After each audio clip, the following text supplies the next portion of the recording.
I'm glad we retained Daboll and Schoen. I'll say it again because I like where things are going overall. So, franchise-altering philosophies, all the young talent, great coach, it's all there. What are the expectations? Well, first I want to say I think this team has been pretty unlucky over the years with injuries and schedule.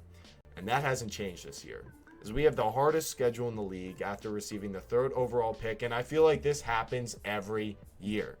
And we are still an injury to Andrew Thomas or Dexter Lawrence away from total collapse.